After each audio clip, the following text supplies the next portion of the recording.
जाजपुर जिला बीजेपी सभापति तथा जाजपुर निर्वाचन मंडलीर बीजेपी प्रार्थी गौतम राय नेतृत्व नीति नैतिकता को भल पाई आज सन्धार दशरथपुर ब्लॉक स्थ मल्लिकापुर पंचायत 100 ऊर्ध्व युवकर्मी गौतम राय बासभवन में बीजेपी सामिल हेले। नूतन करी बीजेपी जोग देइथिबा कर्मी मानकु गौतम राय बीजेपी दलीय उत्तर दे दल को स्वागत करथिले। मल्लिकापुर पंचायतर युव संगठक दीप्ति रंजन मल्लिक और धर्मेन्द्र बारिकों नेतृत्व में सुभाष चंद्र पंडा, दीपा नायक, प्रमोद बेहेरा, सुधाकर जेना, सत्यजित दलाई, रामेश्वर मल्लिकी, इंद्रमणि मल्लिकी, सौभाग्य सुतार, सुभाष चंद्र पंडा, कालिया पंडा, टुकुन जेना प्रमुखों समेत 100 ऊर्ध्वकर्मी बीजेपी सामिल होइथिले। आजिर मिश्रण पर्व में गौतम राय दशरथपुर पंचायतर प्राक्तन सरपंच इंद्रजित दास, मंगलपुर पंचायतर समिति सभ्यों प्रतिनिधि प्रमोद कुमार पंडा, 6 नंबर जोन मंडल सभापति अधर धड़, मल्लिकापुर पंचायतर प्रमुख विकास महांती प्रमुख उपस्थित थिले। एठारे सूचनायोग्य कि दशरथपुर ब्लॉक अध्यक्षों पंचायत बीजेपी मिसिबा अध्यक्षों पई एक चैलेंज होईची। नूतन करी दल में जोग देइथिबा कर्मी माने बीजेपी दल पई निष्ठार सहित काम करिवे बोली प्रतिज्ञाबद्ध बोली प्रतिश्रुति देइथिले।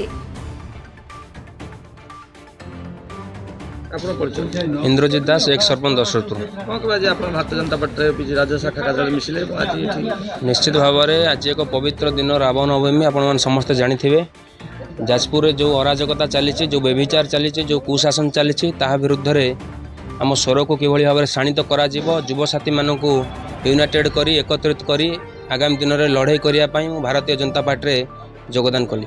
आज जो मल्लिकापुर पंचायत योगदान कले खाली मल्लिकापुर पंचायत नुहे आपण मैंने जानी आपणकर स्टेट कार्यालय में कस्बा पंचायत, तरपदा पंचायत, छंचिणा पंचायत, दशरथपुर पंचायत बहुत युवसाथी जोगाजोग अच्छा योगदान भी कले। आज भी मु आसिला परे भी जोगाजोग थे आपणकर मल्लिकापुर पंचायत में गौतम बाबूंकर बलिष्ठ नेतृत्व प्रति से अनुप्राणित हो आज भारतीय जनता पार्टी विधिवत भाव योगदान कले। गौतम राय भारतीय जनता पार्टी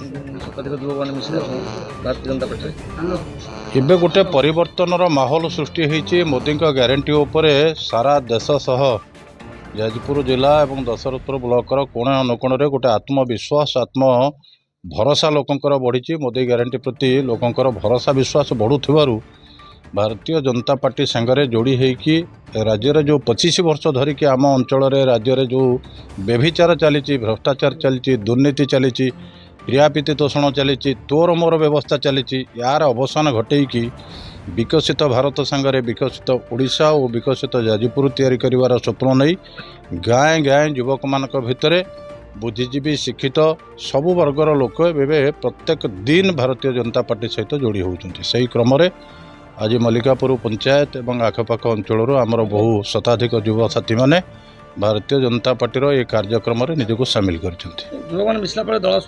निश्चित युवक मान ही जुगे जुगे परिवर्तन होते से माने वार्तावह जितेबाला युवक मैंने माति ताति से परिवर्तन अवसंभावी होती कहीं रोकीपर ना जहाँ आगामी दिन में जाजपुर घटिया जाऊँ।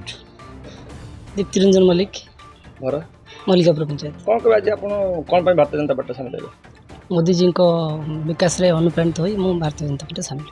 भारतीय जनता पार्टी सामिल पर कौन आप लक्ष्य रखते? आम तो खाली आम पंचायत ना आम लक्ष्य 7-8 पंचायत रे युवक मानक नहीं सुदृढ़ करूँ। आम पंचायत कौन आम ब्लॉक रे जो दुर्नीति होची ता विरुद्ध में लड़ाई करूँ।